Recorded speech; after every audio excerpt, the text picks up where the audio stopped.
Azərbaycan xəbər portalı Milli Azın Türkiyə-Azərbaycanın məyus etdiyi başlıqlı məqaləsində Türkiyə MMS-də anti-Azərbaycan ritorikasının aktivləşməsi qeyd olunur. Vurğulanır ki, bu tipli nəşrlər təsadüfi orqanlarda deyil, hakimiyyətə yaxın qəzetlərdə dərc edilir. Azərbaycan nəşri qeyd edir ki, son 2 gündə Türkiyə mətbuatının Sabah və Hürriyyət qəzetlərində dərc olunan Azərbaycan tərəfinin fikrincə əsassız və kəskin materiallar ehtiva edən məqalələr xüsusi diqqət çəkir.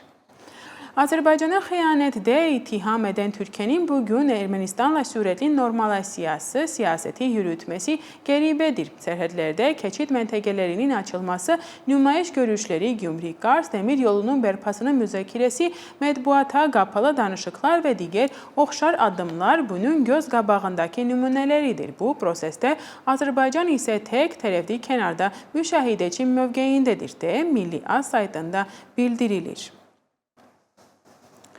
Digər tərəfdən Azərbaycan Respublikası Kütləvi İnformasiya Vasitələrinin İnkişafı üzrə Dövlət Agentliyi rəsmi saytında son günlər beynəlxalq mediada yayılan məlumatları təqzib edən bəyanat yayıb.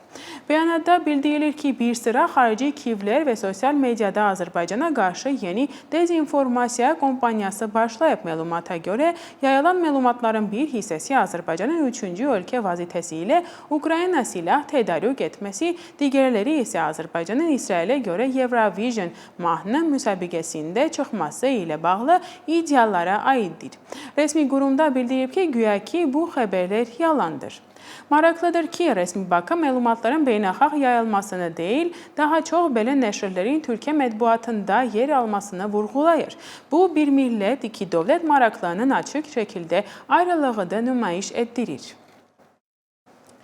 Türkiyənin Habersol qəzetinin Ruandanın Umuseke xəbər portalına istinadən verdiyi məlumata görə Azərbaycan NATO ölkələri ilə birlikdə Sudan üsyançılarını da cəlb edən 3 qitəni əhatə edən mürəkkəb qamakçılıq marşrutu ilə Ukrayna silah tədarükü edir. Qeyd edilir ki, yüklərin daşınması Azərbaycan Müdafiə Nazirliyinə tabe olan Sənaye Birliyi tərəfindən təşkil edilib.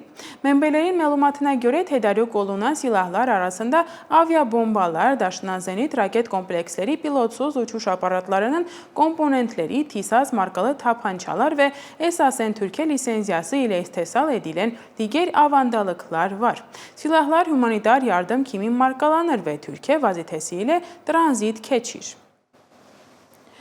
Umuseke mənbələrin məlumatına görə silahlar əvvəlcədə Türkiyəyə çatdırılır. Qaziantep bölgəsindəki Tağirmən Makina müəssisəsində yük humanitar yardım kimi yenidən təyin edilir. Daha sonra Türkiyənin Yıldız Line və Almaniyanın Forwarding şirkətinin gəmiləri ilə Sudanın limanına göndərilir. Vurğulanır ki, aprel 2023-cü ildən Sudan ordusu ilə tez müdaxilə qüvvələri arasında münaqişənin davam etdiyi Sudan yükləri yenidən qabardışır və Sudan mənşəli silahlar kimi təqdim edilir.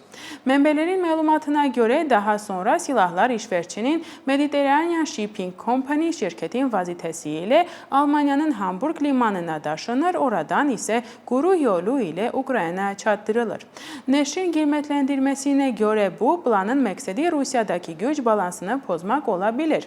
Bununla belə qeyd edilir ki, bu yanaşma Moskvanın siyasi və ticarət tərəfdaşı olan Azərbaycana qarşı sanksiya tətbiq etməyə təhrik edə bilər.